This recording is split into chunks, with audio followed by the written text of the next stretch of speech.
皆さんに、作っていただくということで、私たちもですね賛同させていただきまして、出来上がったこのゴミ箱はですね、きっちりと、うちの署員のみんなでですね北郷町内の、各箇所に今置いてあるものと置き換えて、一人でも多くの方がですねポイ捨てがなくて、きれいな街づくりができて、皆さんでこの街をきれいにしていただいて、また私たちもきれいな服を着れればなというふうに思っております。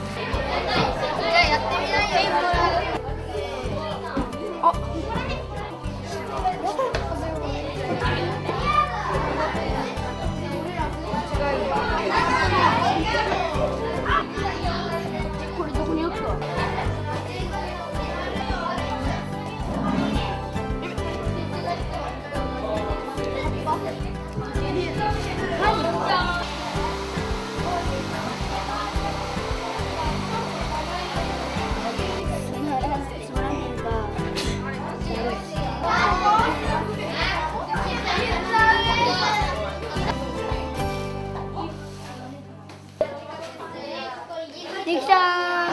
ー、エコカエル。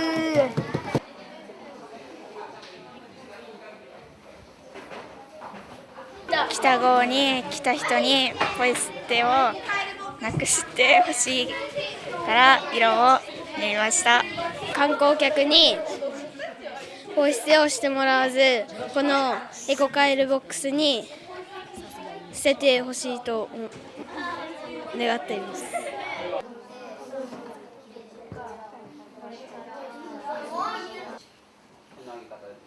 このエコカエルボックスで少しでも環境を良くしていきたいと思いました。あと協力したり工夫したりして楽しかったし、これからペットボトルや空き缶をこの中にゴミ箱に入れて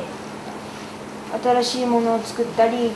地球を大事にしてほしいです。書いた目的はこれ目に訴えてからそれを目に入れた人たちがちゃんとね、その後しっかりとちゃんと捨てんといかんなとか、やっぱり大事にせんといかんな、心をしっと意識化させる、そのためにね、目に訴えさせる、ね、見せる、これをたくさんの人に見てもらって、そういう自然を大事にすることを意識化させる、そういったことに役立っていくというですね。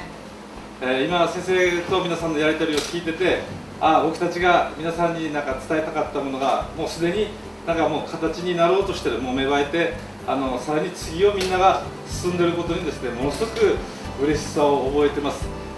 皆さんの絵の中にもあるように地球全体を守っていくんだ、そういうエコ活動の一つなんだということをですね、胸を張って、他の子たちにも伝えてあげてください。